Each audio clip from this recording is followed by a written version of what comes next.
This is why it's time to end the biggest of all Fabian Hurzeler projects. Hello and welcome back to Seagull Central. My name is Adam MacDonald and welcome back to my YouTube channel. Thank you very much for coming to this video. If you're new and you haven't been here before, thank you for clicking and stumbling across this video. If you're a Brighton fan and you haven't found this content yet, please hit the subscribe button. This is the fastest growing, the most regular Brighton channel on YouTube for all the deepest, all the best, all the biggest analytical and kind of debate style content out there in the Brighton scene. And thank you if you've been here before and you're coming back. What I want to get into today is the Matt Wieffer situation. Now, I'm actually not sitting here kind of from a position of, or I should say standing here, from a position of wanting to criticise Matt Wieffer. I think actually he's been okay for us. I think we've seen some really good signs from him. And I think actually at right back, considering it's not his best position, I think he's done okay. And I think there have been games particularly, a couple of home games ago where we've seen really, really good performances from Matt Wieffer. I think it was Wolves away actually last season where we saw a very good performance from him.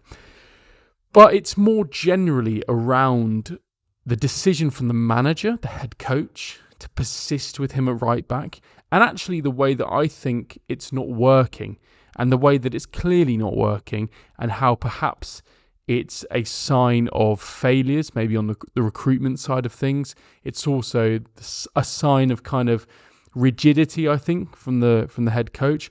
But I also think it's preventing us from fixing a bigger problem in the Brighton squad, which, if you stick around, I'll get to later in the video. So I think my main gripe around this kind of situation is that we're essentially playing a £30 million midfielder at right back. And I've made videos before where we've kind of spoken around, okay, it's clearly not ideal that he's playing in this position. We're not massive fans of it. We saw it a little bit towards the end of last season. We saw it consistently throughout pre-season as well. But actually, I kind of came round to it after a couple of games into the season. I think it might have even been in pre-season. I remember actually speaking in a video where I said, I'm warming up to it. I don't mind it. It's okay. He's technical. He's big. He's strong. I don't mind that kind of physicality across the back line. I think I referred to the fact that Arsenal's kind of back four, the way that Arteta kind of transformed that idea that you can play centre-backs across the back four, and the way that Pep did that as well, actually playing midfielders across the back four to get that physicality, to get that technicality. I don't particularly hate it. My issue is that I just don't... He's clearly not a right back, is he? He's clearly not a right back. Now, you might say to me, well, what's the alternative, Adam? And that's the thing that I absolutely take. Brighton in this situation don't really have much of an alternative. Obviously, Joel Veltman, in my opinion, is the number one starting right back. I think if I was creating a perfect Brighton 11, he still is the right back that we're getting for me.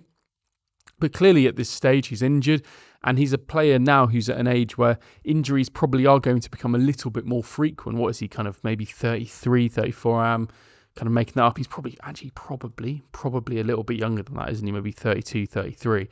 So we can't exactly rely on him every single week, although I think in a perfect world we would.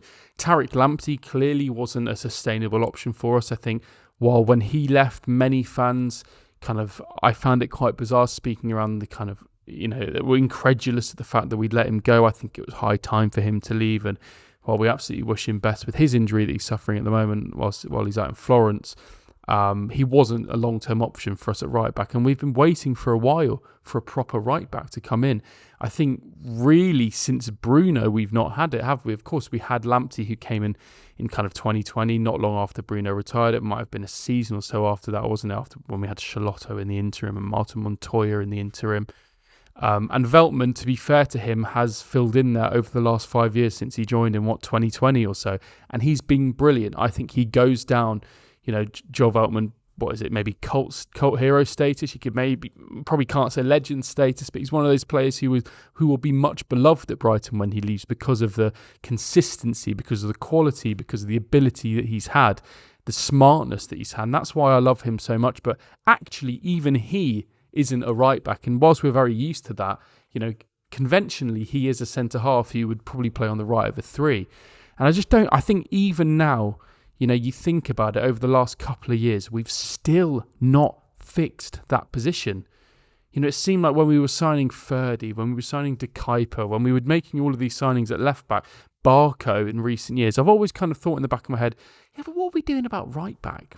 So I do think it's a failure of recruitment. And I think clearly in terms of squad planning, squad building, that is a failure from Brighton's perspective. And I think you can't necessarily put all of it on Fabian Hurzeler. However, I think there are other options. Now, while I do believe that Ferdi Kadioglu clearly is a left back, that's his best position, that's where we want to see him. We've seen some actually pretty good performances from him in recent weeks at left back. I do find it interesting that Fabian Hurzeler has decided to not play kind of him at right back as a project, not play, I'm not saying he's maybe ready, but like a Charlie Tasker. We've not seen, even when Veltman was fit at the start of the season, he wasn't going in on the opening day as the starting player at right back. It seems as though this Mats Wieffer thing has been a real personal project to Fabian Hurzeler. And I just don't really get it. I think he sometimes has good games. He sometimes looks all right, but ultimately he's a midfielder. And this is what I was going to get onto today. I think he really, really would help to fix our Carlos Baleba problem. I think in the midfield for us at the moment, one of the reasons that Brighton is struggling is because many of our options when Carlos Baleba isn't fit or isn't playing up to, the best standard that we need him to, or the standard that we've become used to seeing him at, is that a lot of the profiles of our midfielders are very, very similar. Ayari, Gomez, Hinshelwood, all of these players are too similar. And I actually think in instances where you need someone to come in and replace Baleba, come on at half time, 60 minutes after, if we're in a moment, we have to accept that at the moment where Carlos Baleba isn't playing well. We need an alternative. We need a fix, don't we? We need something to kind of change in that midfield, and I don't think it really works when you bring on a Gomez and Ayari. While they are brilliant players, and I think Ayari particularly has had a very, very good start to the season, has perhaps been one of our best players so far at the start of this season, he's not going to be kind of dominating midfields, and neither is Gomez. Hinshelwood probably not either. I actually think Wieffer, from what we've seen from him, from what we've, heard about what he was doing at Feyenoord, that is his profile. That was his profile. Ball-winning midfielder, playing in the middle, breaking up play, dictating the tempo of matches, dominating midfield.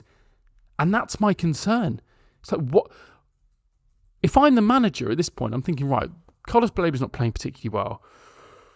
What other options do I have there? I would never put a lineup out with like Ayari and Gomez, but I know that Fabian Hurzeler would do that, and I know that he'd rely on that, and I just find it interesting. I think coming into this Newcastle game, in just under a couple of weeks' time, I think we've got to see Mats Wieffer starting in midfield. I actually do. Now, is it going to happen? I'd be really surprised if it were going to happen. Yeah. If Joel Veltman was back, maybe we'd see it, because we might see, him coming in at right back and then Wieffer being able to slot into midfield.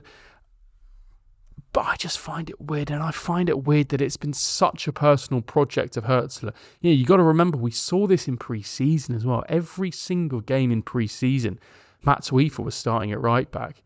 And I think when you don't have certain types of profiles in midfield, I think you create a problem for yourself. And, when we lose that in Baleba and we don't have an alternative, I think there's an issue. Now, you can, as we've said, we can say that's a problem with the recruitment, but I think it's a strange decision. He's clearly decided he wants to make him a right back. This wasn't something that we kind of have done halfway through a season. He committed to this with Wieffer all throughout pre-season. And, speaking on pre-season, just in the way that things maybe feel a bit strange, reflecting on the way that whole pre-season was run and playing the two different sides and sticking with someone like Matt O'Reilly, I think, there were many questions around that pre-season. So while I talk about the fact that Fabian Hurzeler made this decision in pre-season with Matt O'Reilly, that's not to say that, just because it was done in pre-season, it was thought out and it was methodical, doesn't mean that it was necessarily the right one. I think we can still say that it's a strange decision, because that was part of a pre-season where many strange decisions were made.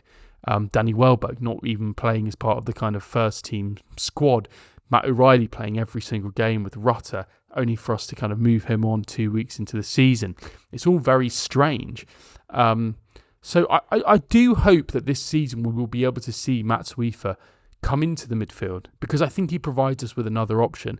And I want personally this kind of personal experiment that Fabian Hurzeler is doing with him to end. I think he provides options for us.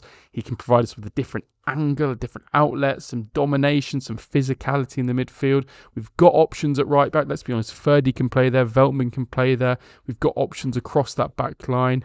And I don't know. I just think it's strange. Let me know what you think. Do you think this is something that we need to change? Obviously, against Wolves, Wieffer didn't have his best game, and I think that's why it's on the mind. That's why it's on the tip of the tongue to bring up this conversation, because I think within the context of the Blaver situation, he would be really, really helpful if we can move him going into that game on the 18th in just under a couple of weeks' time. Let me know in the comments. As always, if you've got this far in the video and you've enjoyed it and you want to see more regular Brighton content, please hit the subscribe button, turn your notifications on, and you'll be the first and fastest to all of my content. Thank you very much for watching. I'll see you on the next video, which will no doubt be in a couple of days' time. As you know, we post very regularly here on Seagulls Central. Thank you very much for watching.